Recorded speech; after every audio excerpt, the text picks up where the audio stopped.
Welcome to my channel, Reading Radical Feminism. Please like and subscribe. Currently, we are reading Ecology by Mary Daly.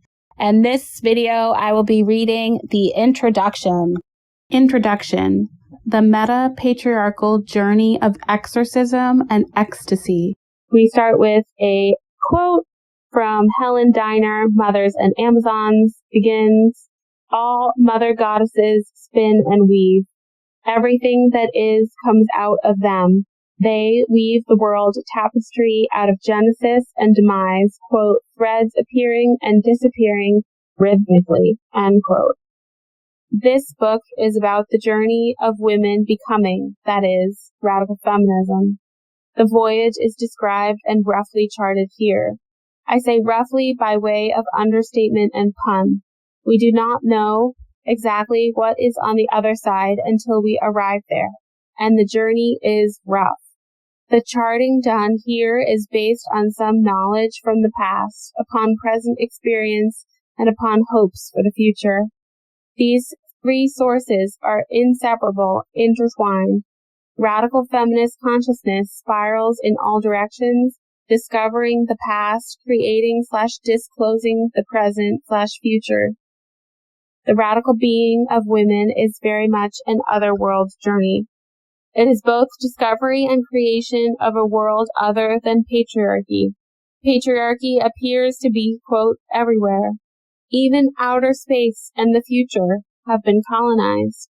As a rule, even the more imaginative science fiction writers, allegedly the most foretelling futurists, cannot/will not create a space and time in which women get far beyond the role of space stewardess.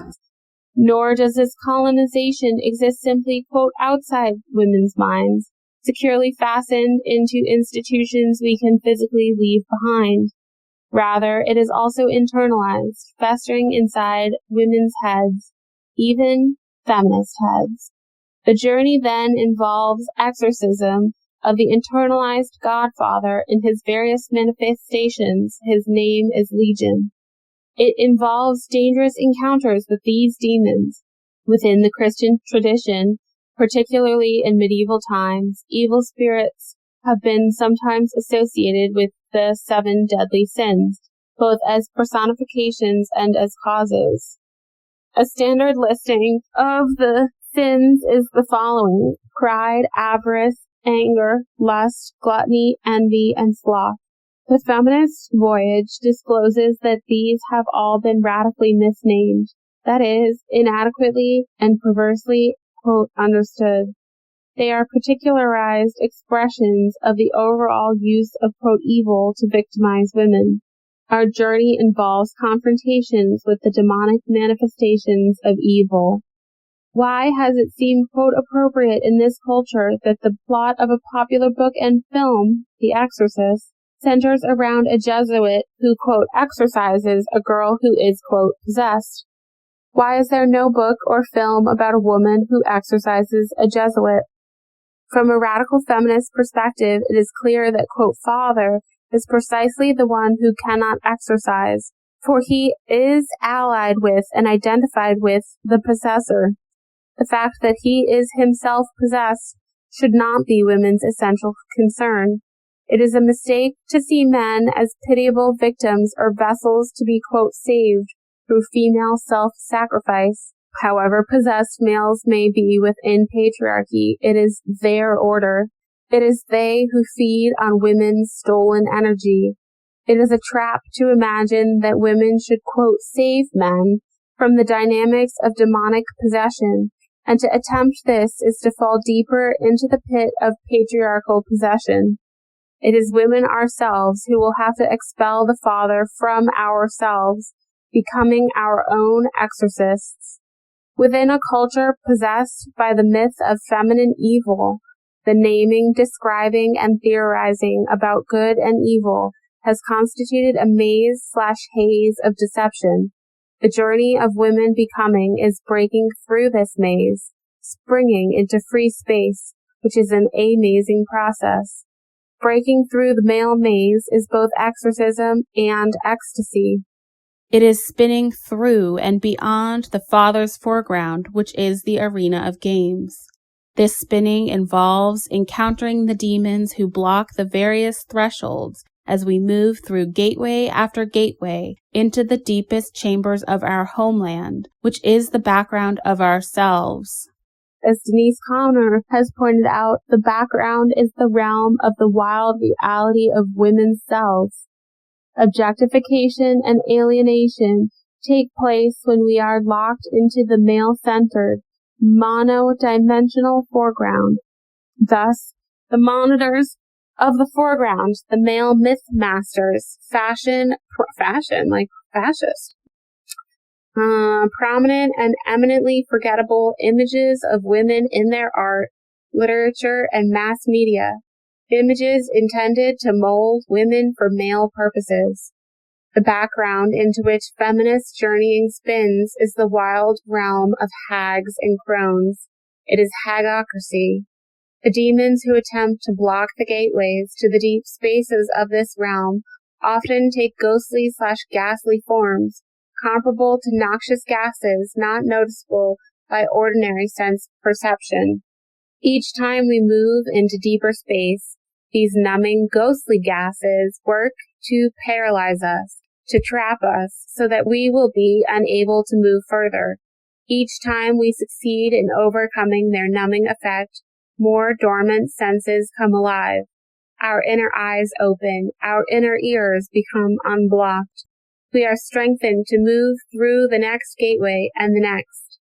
This movement inward/outward is being. It is spinning cosmic tapestries. It is spinning and whirling into the background. The spinning process requires seeking out the sources of the ghostly gases that have seeped into the deep chambers of our mind. Begin quote. The way back to reality is to destroy our perceptions of it, end quote, said Bergson. Yes, but these deceptive perceptions were/are implanted through language, the all-pervasive language of myth, conveyed overtly and subliminally through religion, quote, great art, end quote, literature, the dogmas of professionalism, the media, grammar. Indeed, deception is embedded in the very texture of the words we use, and here is where our exorcism can begin. Thus, for example, the word spinster is commonly used as a deprecating term, but it can only function this way when apprehended exclusively on a superficial (foreground) and level. Its deep meaning, which has receded into the background so far that we have to spin deeply in order to retrieve it, is clear and strong. Quote, a woman whose occupation is to spin, end quote. There is no reason to limit the meaning of this rich and cosmic verb. A woman whose occupation is to spin participates in the whirling movement of creation.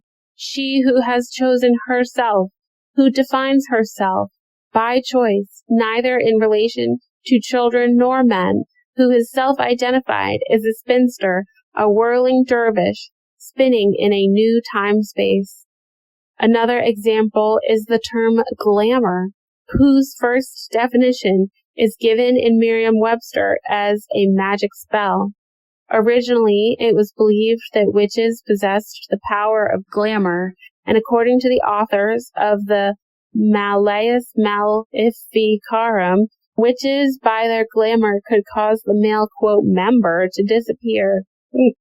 Fun. In modern usage, this meaning has almost disappeared into the background, and the power of the term is masked and suffocated by such foreground images as those associated with Glamour magazine. Journeying is multidimensional. The various meanings and images conjured up by the word are not sharply distinguishable. We can think of mystical journeys, quests, adventurous travel, advancement in skills, in physical and intellectual prowess. So also the barriers are multiple and intertwined. These barriers are not mere immobile blocks, but are more like deceptive tongues that prevent us from hearing ourselves as they babble incessantly in the Tower of Babel, which is the erection of phallocracy. The voices and the silences of Babel pierce all of our senses. They are the invasive extensions of the enemy of women's hearing, dreaming, creating. Babel is said to be derived from an Assyrian Babylonian word meaning, quote, gate of God. When women break through this multiple barrier composed of deceptions ejaculated by, quote, God, we can begin to glimpse the true gateways to our depths, which are the gates of the goddess. Spinsters can find our way back to reality by destroying the false perceptions of it inflicted upon us by the language and myths of Babel. We must learn to dispel the language of phallocracy, which keeps us under the spell of brokenness. This spell splits our perceptions of ourselves and of the cosmos, overtly and subliminally. Journeying into our background will mean recognizing that both the quote spirit and the quote matter presented to us in the Father's foreground are reifications, condensations. They are not really quote opposites, for they have much in common. Both are dead, inert. This is unmasked when we begin to see through patriarchal language. Thus, the Latin term texere, meaning to weave, is the origin and root for both of textile and for text. It is important for women to note the irony in this split of meanings, for our process of cosmic weaving has been stunted and minimized to the level of the manufacture and maintenance of textiles. While there is nothing demeaning about this occupation in itself, the limitation of women to the realm of, quote, distaff has mutilated and condensed our divine right of creative weaving to the darning of socks. If we look at the term text in contrast to textile, we see that this represents the other side of the schizoid condensations of weaving/spinning. Quote, texts are the kingdom of males. They are the realm of the reified word, of condensed spirit. In patriarchal tradition, sewing and spinning are for girls. Books are for boys. Small wonder that many women feel repugnance for the realm of the distaff, which has literally been the sweatshop and prison of female bodies and spirits. Small wonder that many women have seen the male kingdom of texts as an appealing escape from the tomb town of textiles, which has symbolized the confinement/reduction of female energy. Footnote: we should not forget that countless women's lives have been consumed in the sweatshops of textile manufacturers and garment makers, as well as in the everyday tedium of sewing, mending, laundering, and ironing. End footnote. The kingdom of male-authored texts has appeared to be the ideal realm to be reached/entered, for we have been educated to forget that professional, quote, knowledge is our stolen process. As Andrea Collard remarked, in the Society of Cops and Robbers, we learn to forget that the cops are the robbers, that they rob us of everything, our myths, our energy, our divinity, ourselves. Women's minds have been mutilated and muted to such a state that, quote, free spirit, end quote, has been branded into them as a brand name for girdles and bras, rather than the name of our verbing, being selves. Such brand names brand women, quote, morons. Moronized women believe that male-written texts, biblical, literary, medical, legal, scientific, are, quote, true. Thus manipulated, women become eager for acceptance as docile tokens, mouthing male texts, employing technology for male ends, accepting male fabrications as the true texture of reality. Oh God. Amazing. We're going to read that again. Thus manipulated, women become eager for acceptance as docile tokens, mouthing male texts, employing technology for male ends, accepting male fabrications as the true texture of reality. Patriarchy has stolen our cosmos and returned it in the form of Cosmopolitan magazine and cosmetics. They have made up our cosmos, ourselves. Spinning deeper into the background is courageous sinning against the sins of the fathers. As our senses become more alive, we can see/hear/feel how we have been tricked by their texts. We begin unweaving our winding sheets.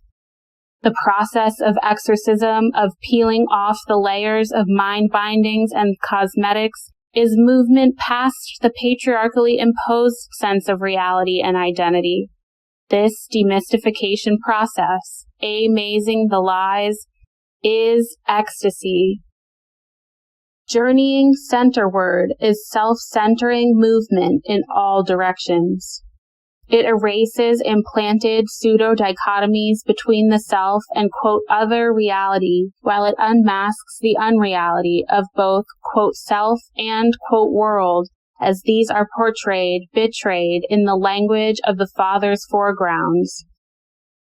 Adrienne Rich has written, begin quote, in bringing the light of critical thinking to bear on her subject, in the very act of becoming more conscious of her situation in the world, a woman may feel herself coming deeper than ever into touch with her unconscious and with her body.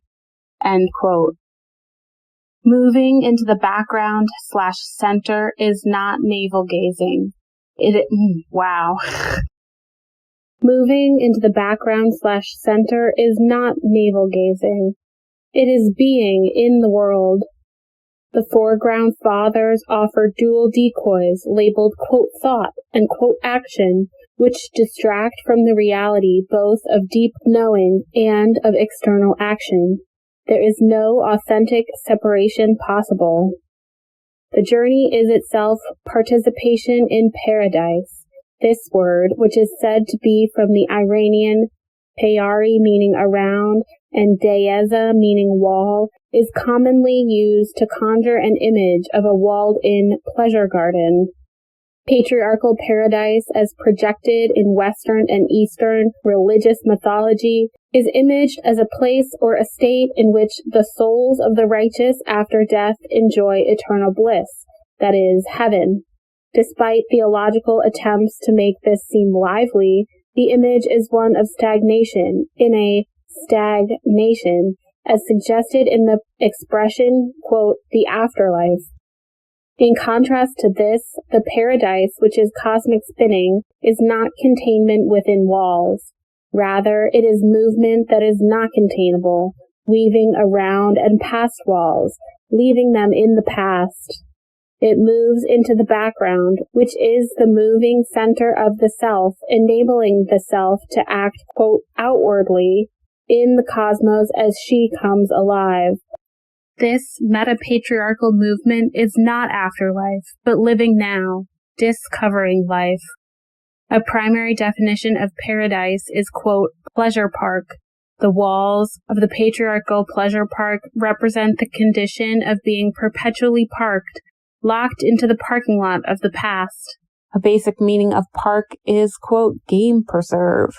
The father's foreground is precisely this, an arena where the wildness of nature and of women's selves is domesticated, preserved. It is the place for the preservation of females who are the, quote, fair game of the fathers, that they may be served to these predatory park owners and service them at their pleasure. Patriarchal paradise is the arena of games, the place where the pleas of women are silenced, where the law is, please the patrons. Women who break through the imprisoning walls of the Playboy's playground are entering the process which is our happening/happiness. This is paradise beyond the boundaries of, quote, paradise. Since our passage into this process requires making breaks in the walls, it means setting free the fair game, breaking the rules of the game, breaking the names of the game.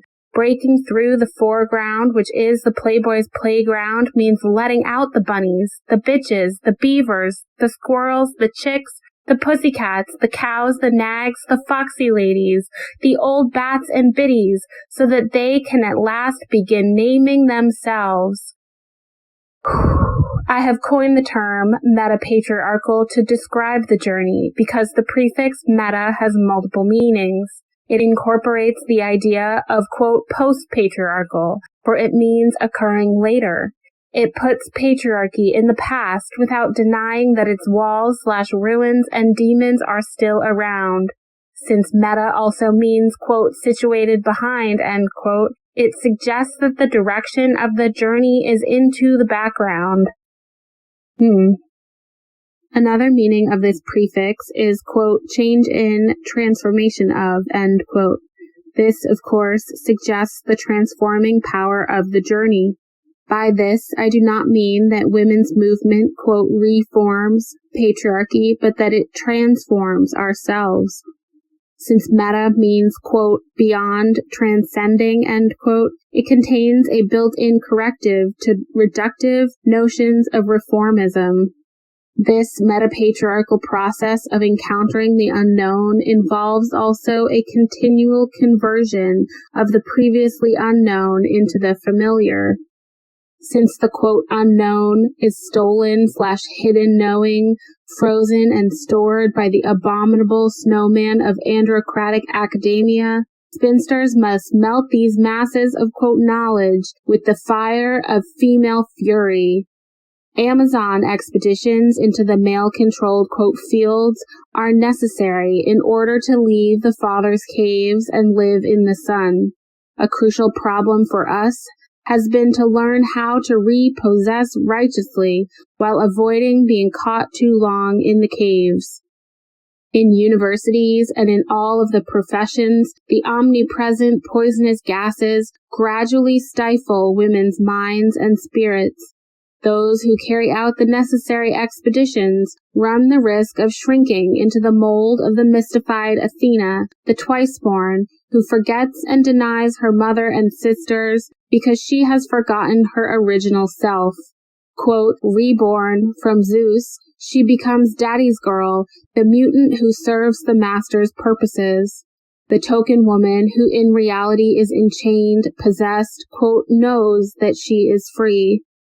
She is a useful tool of the patriarchs, particularly against her sister Artemis, who knows better, respects herself, bonds with her sisters, and refuses to sell her freedom, her original birthright, for a mess of respectability. Amazing Amazons must be aware of the male methods of mystification. Elsewhere, I have discussed 4 methods which are essential to the games of the fathers. First, there is erasure of women. The massacre of millions of women as witches is erased in patriarchal scholarship.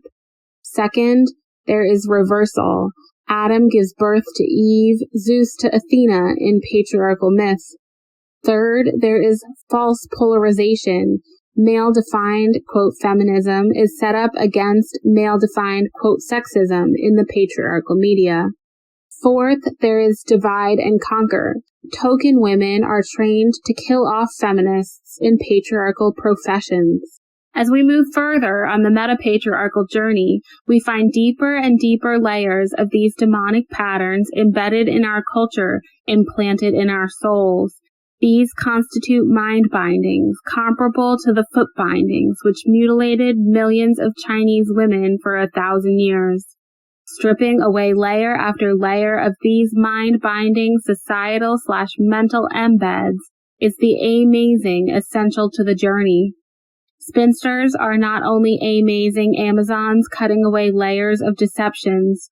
Spinsters are also survivors. We must survive, not merely in the sense of, quote, living on, end quote, but in the sense of living beyond. Surviving, from the Latin super plus vivere, I take to mean living above, through, around the obstacles thrown in our paths. This is hardly the dead, quote, living on of possessed tokens. The process of surviving, of survivors, is meta-living, being.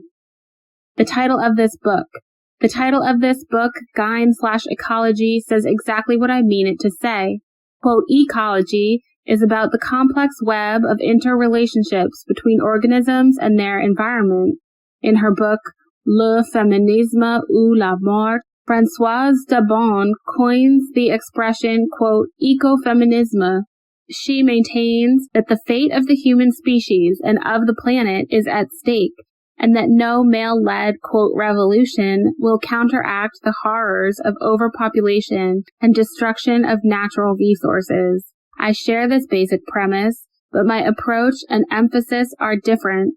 Although I am concerned with all forms of pollution in phallotechnic society, this book is primarily concerned with the mind/spirit/body pollution inflicted through patriarchal myth and language on all levels. These levels range from styles of grammar to styles of glamour, from religious myth to dirty jokes, from theological hymns honoring the, quote, real presence, end quote, of Christ, to commercial cooing of Coca-Cola as, quote, the real thing.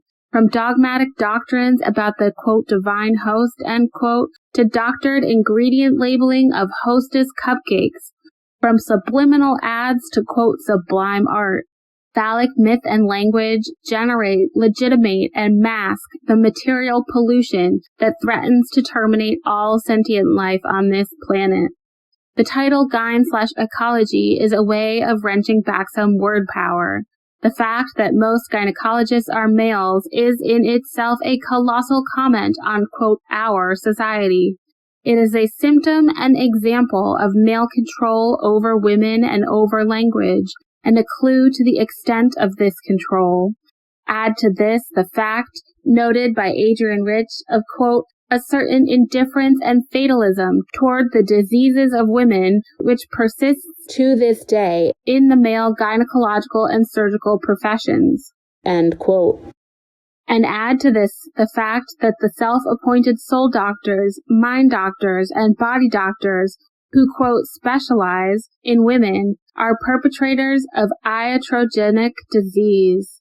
Footnote: the technical term iatrogenic used to describe the epidemic of doctor-made disease is composed of the Greek words for physician, iatros, and for origins, Genesis, end footnote.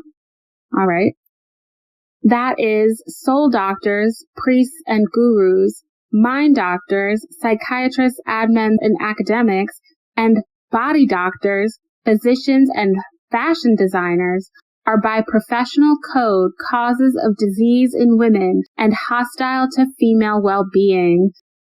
Footnote again, clearly some women sometimes are helped through emergency situations by priests, ministers, gynecologists, therapists, but this is largely in spite of the institutions/professions within which they work.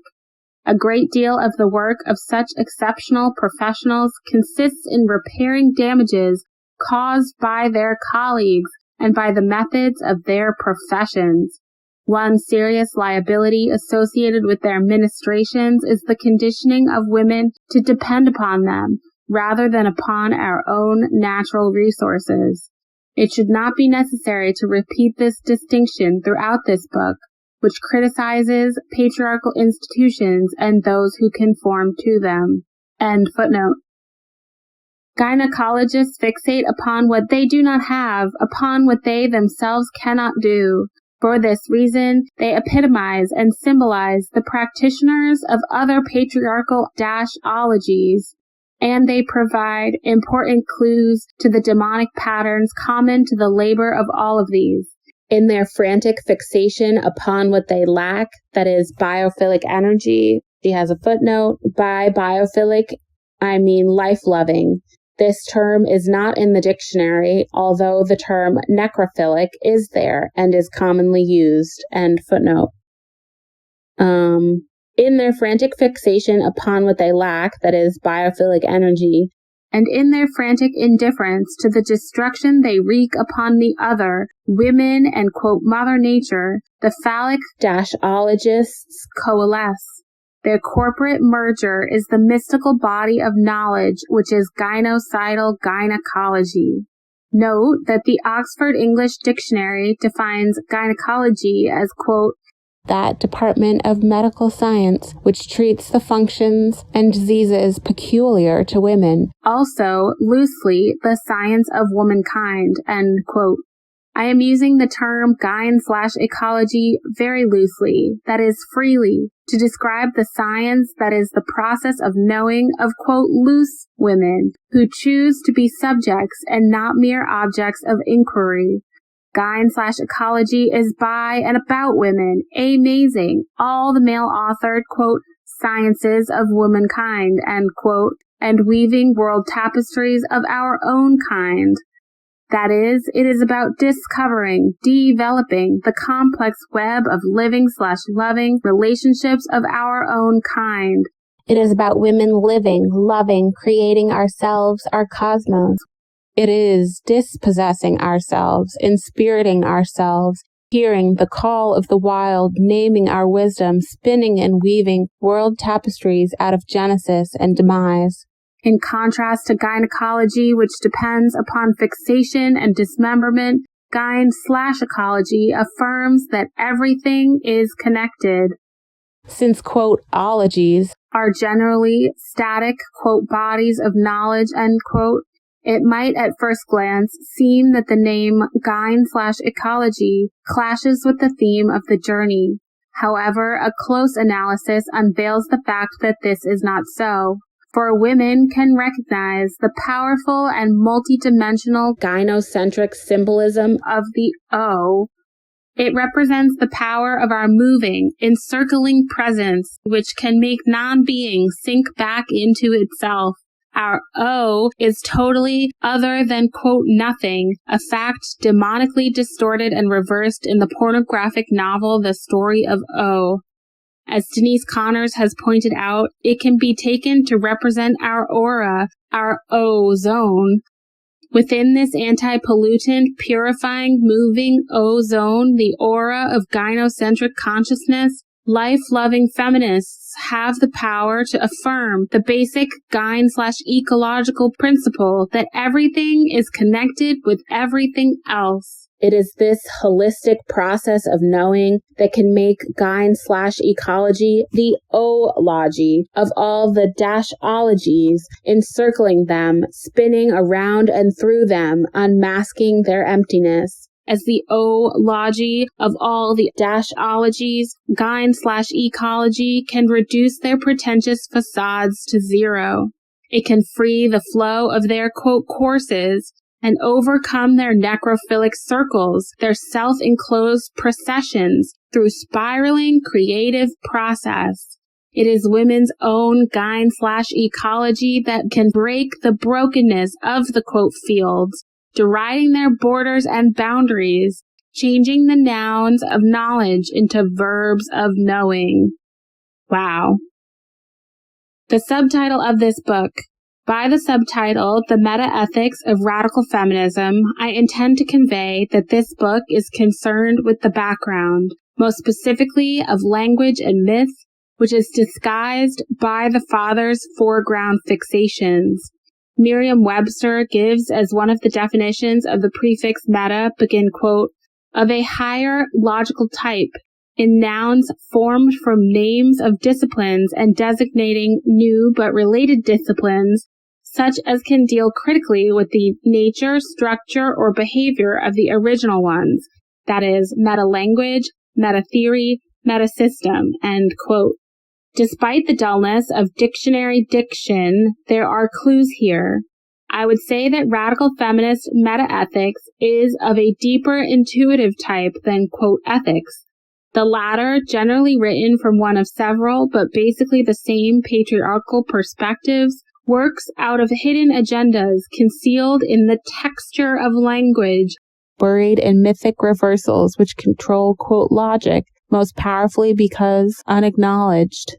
Thus, for theologians and philosophers, Eastern and Western, and particularly for ethicists, women-identified women do not exist. The metaethics of radical feminism seeks to uncover the background of such logic, as women ourselves move into the background of this background. In this sense, it can be called, quote, of a higher, read deeper, logical type, end quote. It is, of course, a new discipline that, quote, deals critically, end quote, with the nature, structure, and behavior of ethics and ethicists. It is able to do this because our primary concern is not male ethics and or ethicists, but our own journeying. This book has to do with the mysteries of good and evil. To name it a, quote, feminist ethics, end quote, might be a clue, but it would also be misleading, pointing only to foreground problems.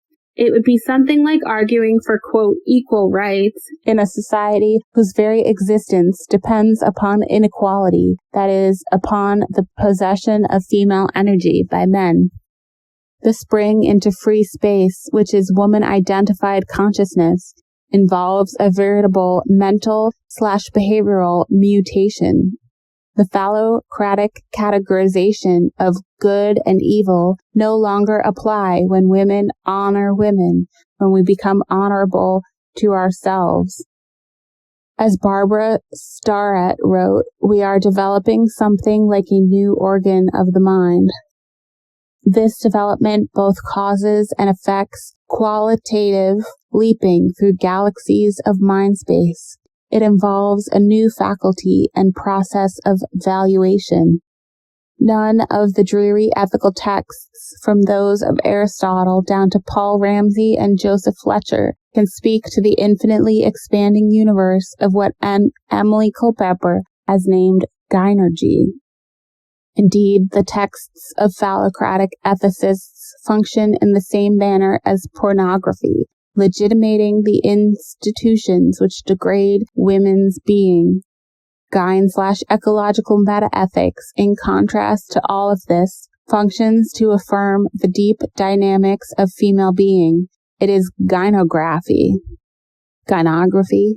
I like that better. Gynography.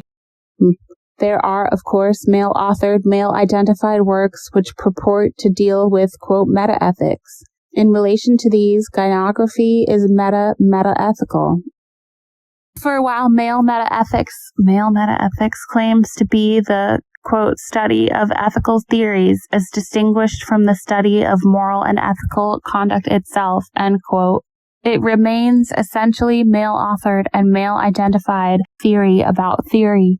Moreover, it is only theory about, quote, ethical theories, end quote, an enterprise which promises boundless boringness.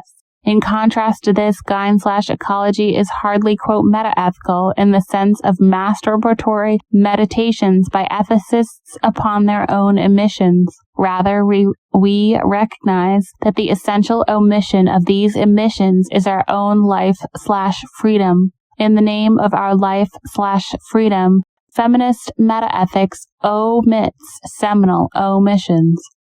In making this meta-patriarchal leap into our own background, feminists are hearing/naming the immortal Metis, goddess of wisdom, who presided over all knowledge.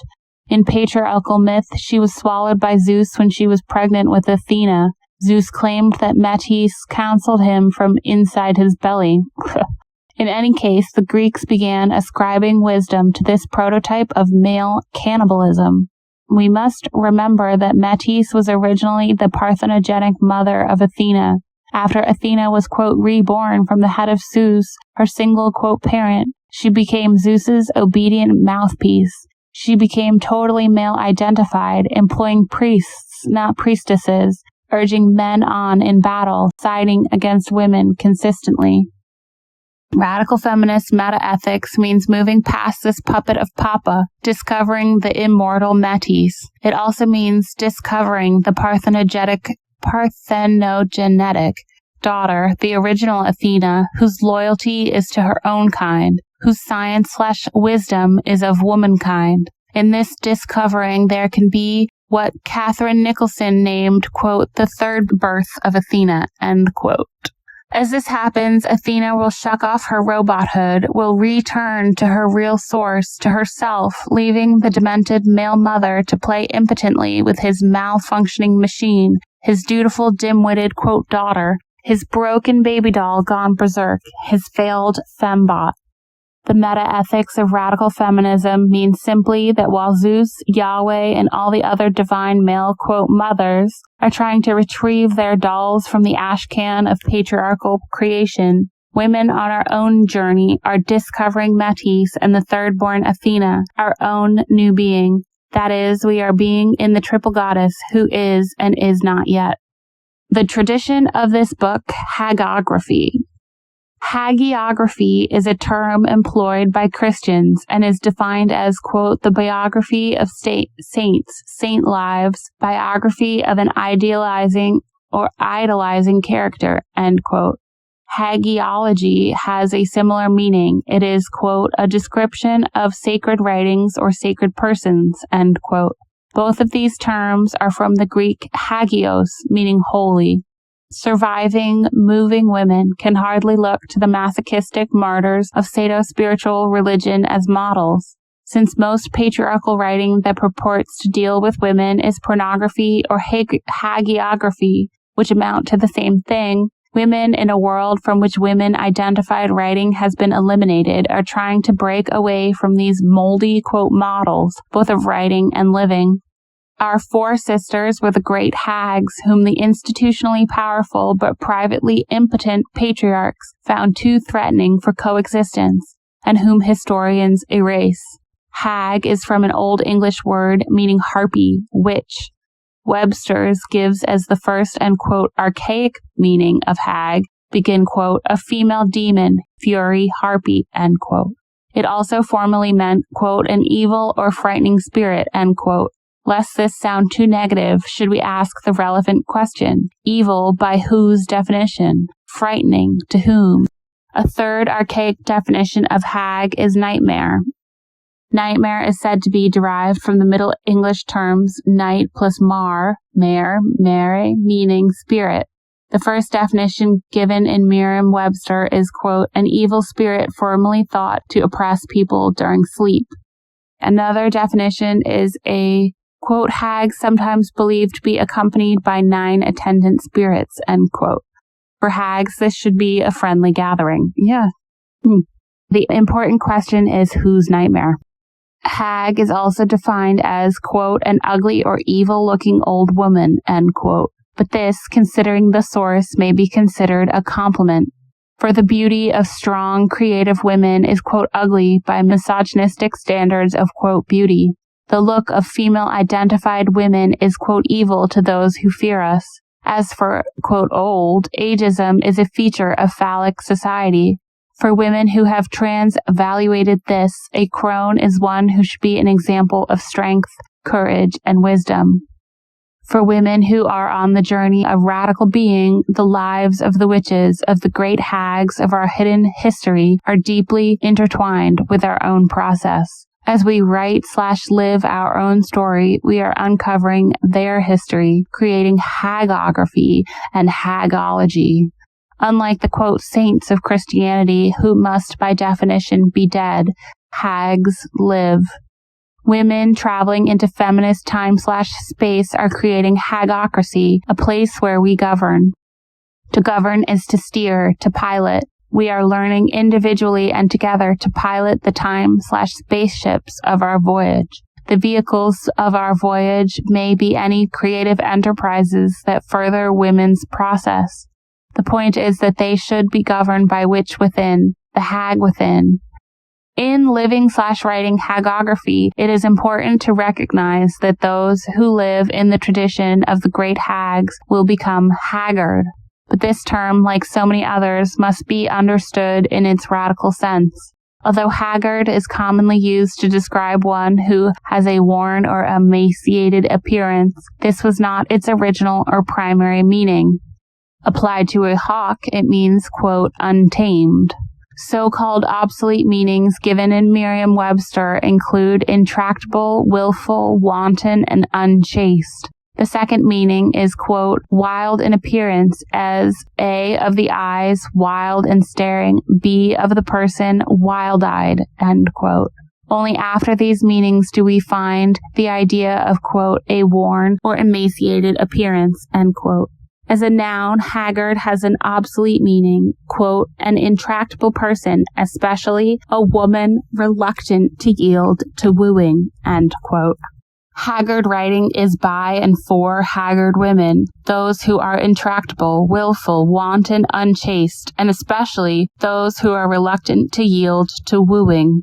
It belongs to the tradition of those who refuse to assume the woes of wooed women, who cast off these woes as unworthy of hags, of harpies. Haggard women are not man-wooed. As Furies, women in the tradition of the great hags reject the curse of compromise. The great hags of history, when their lives have not been prematurely terminated, have lived to be crones. Crones are the long-lasting ones. We have 2 footnotes. First footnote. The status of crones is not determined merely by chronological age, but by chronological considerations. A woman becomes a crone as a result of surviving early stages of the otherworld journey, and therefore having discovered the depths of courage, strength, and wisdom in herself. That's the first footnote, and we have another footnote. Crones can well be suspicious of dictionaries which, in listing possible etymologies for crone, suggest that it is derived from a term meaning carrion. The carrion, it's like birds of prey, isn't it? Or is it their prey? We're going to go check Merriam-Webster for the definition of carrion. Carrion. Dead or putrefying flesh. Okay, so vultures live chiefly on carrion. I was close. So the Oxford English Dictionary discusses this possibility, but also suggests that crone is probably from carania, meaning, quote, a cantankerous or mischievous woman, end quote. This meaning seems somewhat appropriate. It is noteworthy that Merriam-Webster gives as the etymology of crony the Greek kronios, meaning long-lasting, which in turn is from chronos, meaning time. It would seem eminently logical to think that crone is rooted in the word for long-lasting, for this is what crones are. End footnote. Okay. They are the survivors of the perpetual witch craze of patriarchy, the survivors of the burning times. Footnote. The burning times is a chronological term which refers not only to the period of European witch craze, 15th, 16th, and 17th centuries, but to the perpetual witch craze, which is the entire period of patriarchal rule. End footnote. In living/writing, feminists are recording and creating the history of crones. Women who can identify with the great crones may wish to call our writing of women's history chronography. It is also appropriate to think of our writing in this tradition as chronology. Chronology, generally speaking, means an arrangement as of data or events in order of time of occurrence or appearance. In a specific sense, however, it refers to, quote, the classification of archaeological sites or prehistoric periods of culture, end quote. Since the history of hags and crones is truly prehistoric in relation to patriarchal history, being prior both in time and in importance, haggard women should consider that our chronology is indeed our chronology. In writing/recording/creating chronography, and in studying our own prehistoric chronology, we are unmasking deceptive patriarchal history, rendering it obsolete. Women who refuse to be wooed by patriarchal scholarship can conjure the chronicles of the great crones, four-sisters of our present and future selves. In Greek mythology, the crow is an oracular bird. Whether or not an etymological connection can be demonstrated, the association between crones and oracular utterances is natural and obvious. As unwooed women unearth more of our tradition, we can begin to hear and understand our own oracles, which have been caricatured as the, quote, screeching of, quote, old crows.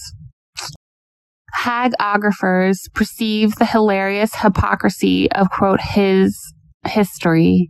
At first, this may be difficult, for when the whole is hypocrisy, the parts may not initially appear untrue. To put it another way, when everything is bizarre, nothing seems bizarre.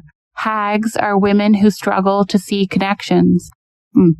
Hags risk a great deal, if necessary everything, knowing that there is only nothing to lose. Hags may rage and roar, but they do not titter. Webster's defines titter as follows, quote, to give vent to laughter one is seeking to suppress. Laugh lightly or in a subdued manner. Laugh in a nervous, affected, or restrained manner, especially at a high pitch and with short catches of the voice, end quote. Self-loathing ladies titter. Hags and harpies roar. Fembots titter at themselves when daddy turns the switch. They totter when he pulls the string. They titter especially at the spinning of spinsters whom they have been trained to see as dizzy dames. Daddy's little titterers try to intimidate women struggling for greatness. This is what they are made for and paid for. There is only one taboo for titterers. They must never laugh seriously at father, only at his jokes. There is nothing like the sound of women really laughing. The roaring laughter of women is like the roaring of the eternal sea. Hags can cackle and roar at themselves, but more and more one hears them roaring at the reversal that is patriarchy, that monstrous jock's joke, the male mother's club that gives birth only to putrefaction and deception.